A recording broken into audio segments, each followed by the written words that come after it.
പക്ഷേ BJP RSSകാർ ചെയ്യും, വേറെ ആരുള്ള ചെയ്യത്തില്ല. ആശ്രമത്തിൽ വന്ന് സ്വയം കയ്യേറി സ്ഥാനം പിടിച്ചിരിക്കുന്ന തരലാണ്. 11 മണിയാവും എന്ന് കിടക്കാൻ. അപ്പോൾ ഞാൻ ഭഗവത്ഗീത വായിച്ചുകൊണ്ടിരിക്കുമായിരുന്നു.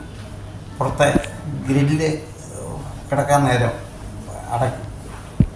അപ്പോൾ തടിക്കഥവ് കുറ്റിയൊക്കെ ഇട്ട് വായിച്ചുകൊണ്ടിരിക്കുമായിരുന്നു. ഞാൻ ഭഗവത്ഗീത മേശപ്പുറത്ത് കൊണ്ട് വെച്ചിട്ടുള്ള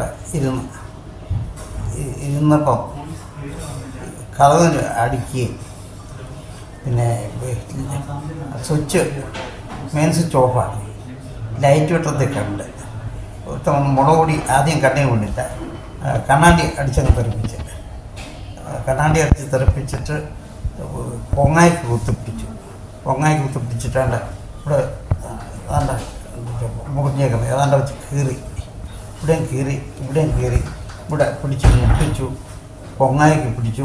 ബാക്കി ഇവിടെയൊക്കെ ഇടിച്ചങ്ങ് കലക്കിയിട്ടുണ്ട്. ബാക്കി ഇവിടെ രണ്ടുകൂടെ ഇടിച്ചു. നല്ല ഈ കാലമൊക്കെ ഉണ്ട്,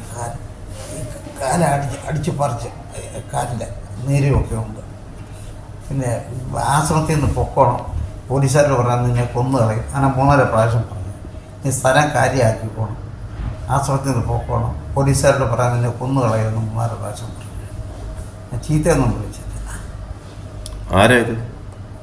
എനിക്ക് ശത്രുക്കളായിട്ടുള്ളത് അവിടെ കേസൊക്കെ നടക്കുന്നുണ്ട്, കോടതിയിലും പോലീസ് സ്റ്റേഷനുമായിട്ടൊക്കെ. അത് KR രാധാകൃഷ്ണനും പല ക്രിമിനൽ കേസിലെ പ്രതിയാണ്. KR രാധാകൃഷ്ണനും പിന്നെ ഒരു വധശ്രമ കേസിലെ ഒരു പ്രതിയായ ഒരു മധു, പിന്നെ ഒരു സുജിത്ത്, ഇത്രയും പേരെ എനിക്ക് ശത്രുക്കളായിട്ടുള്ളത്. പിന്നെ ഒരു കല്ലറ സരസമ്മയുടെ ഡ്രൈവറായിട്ടിരുന്ന ഒരു അനിൽ, അമ്മ ബാർ നടത്തിക്കൊണ്ടിരിക്കുന്നത്. അതിലിപ്പോൾ കാവ്യറ്റിട്ട് അവിടെ ഉണ്ട്. അയാളൊക്കെ ഇത് ചെയ്ത് അയാളൊക്കെയാണെന്ന് ഞാൻ ഉറച്ച് വിശ്വസിക്കുന്നു. മുഖംമൂടി ഉണ്ടായിരുന്നു? മുഖംമൂടി ഇല്ല. മുഖം കണ്ടോ ഈ പ്രതി? ഈ ആക്രമണം ഒരു 5.5 അടി ഉയരം വരും ഒരാൾക്ക്. ബാക്കി താഴോട്ടൊക്കെ നിൽക്കുമായിരുന്നു. ഇന്നലെ എന്നോട് പോലീസുകാർ ചോദിച്ചപ്പോൾ ഞാൻ പറയത്തക്ക ഒരവസ്ഥയിലല്ലായിരുന്നു. പ്രഷറൊക്കെ കൂടി പിന്നെ ഈ ഉമിനീരൊക്കെ വറ്റിപ്പോയി. ഇവരെന്താണ് ഇവരുടെ ഉദ്ദേശം? ഇവർ ആശ്രമം പിടിച്ചെടുക്കാനുള്ള ഉദ്ദേശത്തോടു കൂടിയാ. അല്ലെങ്കിൽ പിന്നെ എന്നോട് വേറെ ഞാൻ ഒരു വീടുകളിൽ പോകുമോ, ആരും മക്കളെയൊന്നും മേടിച്ചിട്ടോ കൊടുക്കാനോ മേടിച്ചോ ഒന്നുമില്ല. ഏതെങ്കിലും സംഘടനയുടെ ആൾക്കാരാണോ അവർ? പക്ഷേ BJP RSSകാർ ചെയ്യും, വേറെ ആരുള്ള ചെയ്യത്തില്ല. ആശ്രമത്തിൽ വന്ന് സ്വയം കയ്യേറി സ്ഥാനം പിടിച്ചിരിക്കുന്ന തരലാണ് അവരൊക്കെയാണ് ആക്രമണം. അവരൊക്കെ ഏതൊരു നേരം പല പ്രാവശ്യം കേസുണ്ട്.